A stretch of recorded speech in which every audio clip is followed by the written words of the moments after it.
Hello guys, মই পদ্মেশ্বৰ আজি আপোনালোকক পুনৰবাৰ MILIsir ইউটিউব চেনেললৈ সকলোকে ওয়েলকাম জনাইছো। আজি মই হিকাম ক্লাস 9 ৰ অনুশীলনী 1.3 ক্লাস 9 ৰ অনুশীলনী 1.3 প্ৰথম কোৱেশ্চন নম্বৰ 1 ত এনে ধৰণে দিয়া আছে তলত দিয়া সংখ্যাবিলাকক ঢকমিক বিস্তৃতি প্ৰকাশ কৰা আৰু প্ৰতিটোৱে ঢকমিক বিস্তৃতি কি ধৰণৰ উল্লেখ কৰা। তো ইয়াতে আমাক কৈছে যে ঢকমিক বিস্তৃতি কি ধৰণৰ হ'ব। তো ঢকমিক বিস্তৃতি কি ধৰণৰ হয় এটো আমি কেনেকৈ আমি গম পাম যে ঢকমিক বিস্তৃতিৰ প্ৰকাৰ কি আছিল এটা হয় পৰিসমাপ্তি বা এটা হয় অপৰিসমাপ্তি বা পৌনঃপুনিক বা অপৰিসমাপ্তি পুনৰাবৃত্ত বা অপৰিসমাপ্তি পৌনঃপুনিক তেনেকা আমাৰ বহু ধৰণৰ থাকিব পাৰে হয় না নহয়। ঠিক আছে, তো প্ৰথম আমি কোৱেশ্চনটো চাও। কোৱেশ্চন নম্বৰ 1 তে আমাক দিয়া আছে 1 নম্বৰটোত 36 divided by 100 অৰ্থাৎ আমি 100 ৰে কি কৰিব লাগে 36ক হৰণ কৰিব লাগে হয়নে। তো প্ৰথমতে আমি পইণ্ট এটা দিলো 0 এটা আহিব তেন্তে আমি প্ৰথম কেইবাৰ দিম 3 বাৰ দিম তেতিয়া 300 পাম। যদি আমি মাইনাস কৰি দিম 60 ৰ পৰা ইফালে 60 আহিব ন 360 ৰ পৰা 300 মাইনাস কৰি দিলে আমি 60 পালো। পইণ্ট আছে 0 এটা বহালো 100 ৰে আমি যদি 6ক কৰো তেন্তে আমি কিমান পালো 600 অৰ্থাৎ আমি 36 divided by 100 ক কিমান आंसर পালো 0.36 তেন্তে এইটোক আমি কম এটা আৰু সংখ্যাটো উলাই যোৱা নাই হয়নে নহয় পৰিসমাপ্ত গতিল তাৰ মানে আৰু দশমিকৰ পাছত সংখ্যাখিনি উলাই যোৱা নাই সম্পূৰ্ণ হয়নে নহয়। সেই গতিকে আমি ইয়াক লিখিম পৰিসমাপ্ত মানে সমাপ্ত গতিল। ঠিক আছে, পৰিসমাপ্তি বা পৰিসমাপ্ত বুলি লিখিব পাৰে। ঠিক আছে, তো এতিয়া নেক্সট 2 নম্বৰ কোৱেশ্চনটোত আছে 1 divided by কিমান আছে 11। ঠিক আছে, 11 ৰে আমি কি কৰি দিব লাগে 1ক আমি কৰিব লাগে। 11 ৰে আমি 1ক কেনেকৈ কৰিম চাওঁ বলক। তো 11 আমি দিলু প্ৰথমতে এতিয়া আমি ইয়াতে দিম 1 পইণ্ট দিম 0 এটা আহি যাব। এতিয়া চাও 11 ৰ পৰা আমি 10 এতিয়ালৈকে কৰিব নোৱাৰো হয়নে নহয়। সেই গতিকে আমি ইয়াতে কি দিব লাগিব 0 এটা দিব লাগিব তেতিয়া ইয়াত 0 এটা আহি যাব। তেনে 9 11 কিমান পাম আমি 99। এতিয়া 100 ৰ পৰা 99 গলে আমাৰ কি থাকে 1 পইণ্ট আছে 0 এটা দিম আকৌ গৈছে জানো নাই যোৱা আকৌ 0 এটা দিব লাগিব তেন্তে ইয়াত 100 আহিব। 11 9 গুণে কিমান আকৌ হ'ব 99 অৰ্থাৎ ইয়াৰ আমাৰ কিমান আহিব 1 আহিব। পইণ্ট আছে 0 দিম তেন্তে আকৌ পইণ্টৰ কাৰণে আমি 0 এটা দিব নোৱাৰো গতিকে আমি 0 এটা দিম ইয়াত 0 এটা আহিব। তাৰপিছত আকৌ 9 11 কিমান 99 কিন্তু আমি এনেকৈ কিমান বাৰ কৰি গৈ থাকিম আপোনালোকে ইয়াতে লক্ষ্য কৰিব পাৰিছা যে 1 ৰ পৰা 99 গলে 1 টো উলাই যোৱাৰ পাছত আকৌ আমি দুটা 0 দিব লগা হৈছে আকৌ 99 তাৰপিছত আকৌ 1 আকৌ 00 আকৌ 99 আকৌ 1 উলাব হয়নে নহয়। তাৰ মানে ইয়াতে আপোনালোকে চাওক যে বাকফলটো চাওক 090909 অৰ্থাৎ 09 ৰ ওপৰত আমি ড্ৰেছ এডাল দি পিনি কমপ্লিট কৰি দিলে হৈ যাব। তো 1 divided by 11 ইকুৱেল আমি 0.09 0 আৰু 9 ৰ ওপৰত আমি কি দিম ভাৰডাল দিম। এতিয়া চাই লব আপোনালোকে ইয়াতে পৰিসমাপ্তি গঠিছে জানো হি কেতিয়াও পৰিসমাপ্তি নগতে আৰু 0.0909090909 কে গৈ থাকিব বুজি পাইছে নে। সেই গতিকে আমি পৰিসমাপ্তি বুলি নিলিখো ইয়াকে অপৰিসমাপ্তি অৰ্থাৎ হি কি নহয় পৰিসমাপ্তি নগতে গতিকে ইয়াকে লিখিব লাগে অপৰিসমাপ্তি আৰু কি হয় পুনৰাবৃত্ত। ঠিক আছে, পুনৰ উলাই 090909 ৰিপিটিং হয়নে নহয় ৰিপিটিং তাৰ মানে ৰিপিট উলাই। তো ইয়াকে আমি লিখিম অপৰিসমাপ্তি পুনৰাবৰ্তিত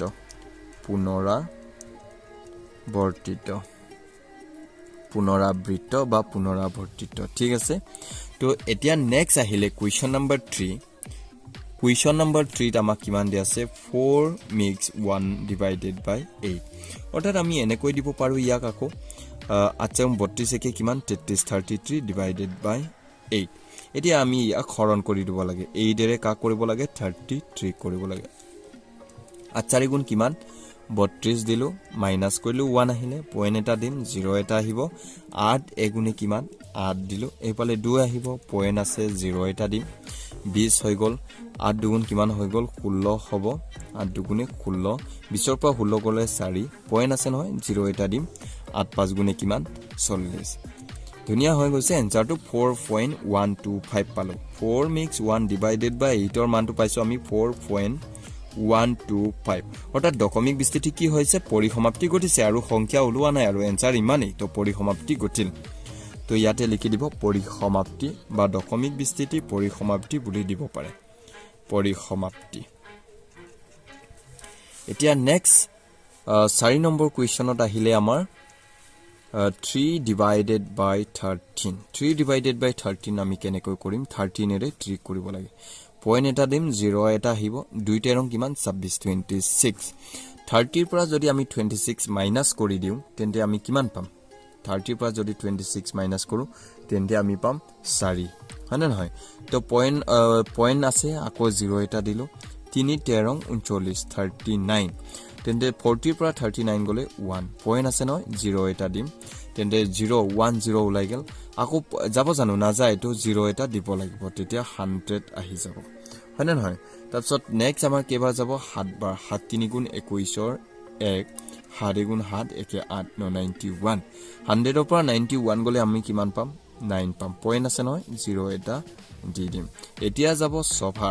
সভাৰ যদি কৰো 6 18 8 6 গুণ 6 কে কিমান 778 এতিয়া 10 ৰ পৰা 8 গলে আমাৰ কিমান থাকিব 2 8 ৰ পৰা 7 গলে কিমান থাকিব 1 হয়নে নহয় তো পইণ্ট আছে 0 এটা দি দিম কিমান হৈ গল 120 এতিয়া আহিলে আমাৰ কেবাৰ যাব 9 বাৰ 9 3 27 ৰ 7 2 কুলিলে 9 গুণ 9 কে 10 11 এপালে 10 10 ৰ 7 গলে কিমান পাম আমি ইয়াতে 3 পাম তেন্তে ইয়াতে থাকিলে 1 1 ৰ 1 গলে 0 1 ৰ 1 গলে কিমান 0 অৰ্থাৎ সেই সংখ্যাটো ওলাই গল 3 ওলাই গল হয় না নহয় এটা আকৌ পইণ্ট এটা আছে বুলি আমি 0 এটা দিব লাগিব তেতিয়া তাৰ পিছত আকৌ আমি কি 2 13 26 2 কৰিব লাগিব তাৰ পিছত আকৌ 3 তাৰ পিছত 0 7 6 9 তেনেকে সেই সংখ্যাটোৱে ওলাই গৈ থাকিব কাৰণ এই পুনৰ সংখ্যাটো ওলাই গল ঠিক আছে তো আমি ইয়াকে লিখি দিম 3 divided by 13 ইকুৱেল কিমান 0.230769 তো ইয়াকে আমি লিখিব লাগিব পৰিসমাপ্তি ঘটা নাই তাৰ মানে অপৰিসমাপ্তি লগতে আমি লিখিব পাৰিম অপৰিসমাপ্তি আৰু পুনৰাবৃত্ত তাৰ মানে কি পুনৰাবৃত্ত ঠিক আছে এটা নেক্সট আহিলে 5 নম্বৰত 2/11 5 নম্বৰত আহিলে 2 কিমান 11 11 ৰে কৰিব লাগে আমি কাক 2 কৰিব লাগে পইণ্ট এটা দিম 0 এটা আহিব 11 গুণ 11 এপালে 20 ৰ পৰা 11 গলে কিমান 9 থাকিলে পইণ্ট আছে ন 0 এটা দি দিম 8 11 কিমান আস্তা কি 88 আকৌ আহিব 2 এই সংখ্যাটো ওলাই গল 2 ওলাই গল ন তেন্তে সেই সংখ্যাটো ওলাই যোৱাৰ লগে লগে 18 ৰ পাছত আৰু সংখ্যা নোলাই তাৰ মানে 18 কে ওলাই গৈ থাকিব দি চাও পইণ্ট আছে 0 দিম 11 গুণ কিমান 11 এপালে আকৌ কিমান আহিব 9 আহিব পইণ্ট আছে 0 হ'ব আকৌ 8 11 আস্তা কি তাৰ মানে বুজি পাইছাই 18 কে গৈ থাকিব বুজি পাইছানে এনেকৈ গৈ থাকিব গতিকে আমি 2 divided by 11 ক আমি লিখিব পাৰো 0.18 বাৰ তো ইয়াকে আপোনালোকে লিখিব অপৰিসমাপ্তি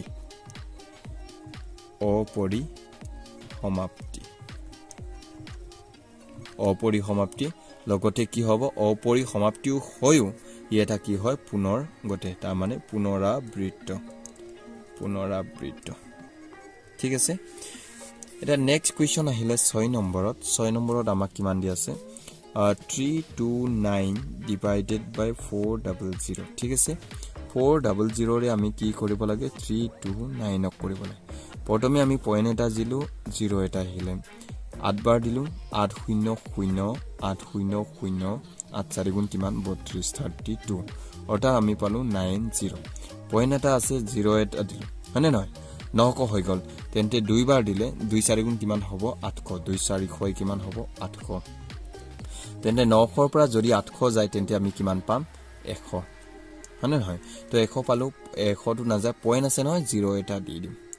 আকৌ দুবাৰ গল তেন্তে 2 4 গুণে কিমান হ'ব 800 তেন্তে ইয়াতে হ'ব 0 0 10 ৰ 8 গলে কিমান 2 তাৰপিছত পইণ্ট আছে নহয় 0 এটা দি দিম অৰ্থাৎ ইয়াতে হৈ গল কিমান 2000 অৰ্থাৎ আমি যদি 5 দিও 5 শূন্য কিমান শূন্য আকৌ 5 শূন্য শূন্য 5 4 গুণ কিমান 20 পালো অৰ্থাৎ আমি এনসাৰ পালো 0.329 divided by 400 ইকুৱেল পালো 0.8225 ঠিক আছে তো ইয়াতে আমি লিখিম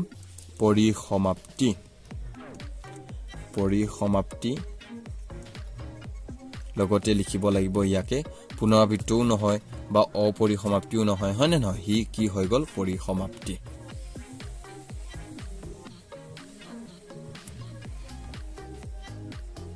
দুই নম্বৰত তোমালোকে জানা যে 1/7 ক ইকুৱেল 0.142857 দিগলীয়া হৰণ নকৰাকৈ 2/7 3/7 4/7 5/7 আৰু 6/7 ৰ দশমিক বিস্তৃতি কি হ'ব ধাৰণা কৰিব পাৰিবানে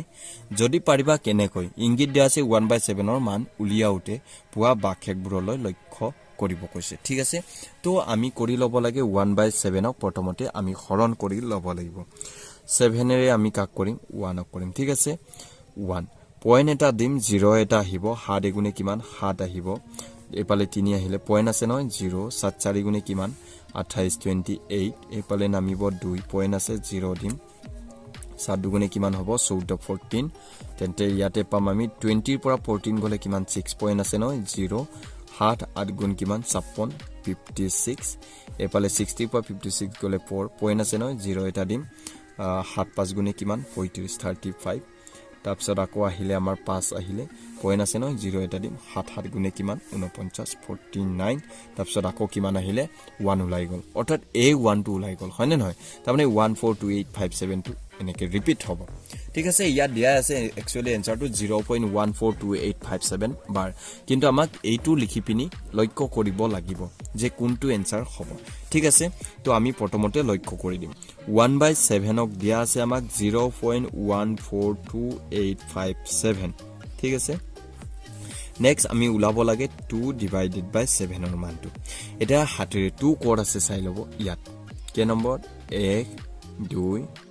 3 নম্বৰ লাইনত আছে হয়নে নহয় 1 2 3 নম্বৰত আছে তাৰ মানে 1 2 3 অৰ্থাৎ এই দুইৰে কৰিছে ঠিক আছে তো আমাৰ প্ৰথমতে কি উলাব 2 উলাব 2 ৰ পাছত কি উলাবগে এটো 8 7 8 গুণে 56 8 উলাব তাৰপিছত কি উলাব 5 উলাব তাৰপিছত কি উলাবগে 7 7 ৰ পাছত আকৌ এটো 1 4 আহি যাব 1 4 এই আজদাল ইয়াত বহি যাব পয়েন্ট ঠিক আছে নেক্সট আকৌ আহিলে আমাৰ 3/7 এতিয়া 3 কোড আছে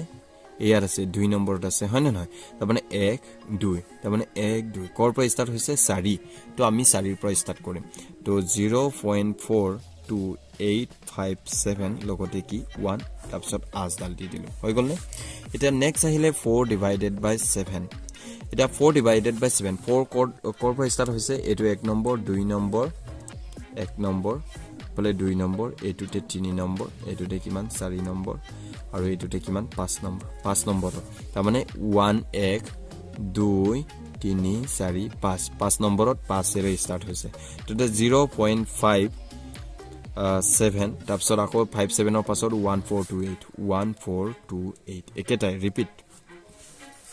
নেক্সট আহিলে আকৌ 5 কিমান 7 ঠিক আছে 5/7 কো আমি কৰি লব লাগিব এটা কোড কি আছে 5 আছে ন 5 ৰ পাছত কি আছে 6 অৰ্থাৎ 6 নম্বৰত আছে তেন্তে 1 2 3 4 5 6 নম্বৰত কি আছে 7 7 ৰ পৰা আৰম্ভ 0.7 ৰ পৰা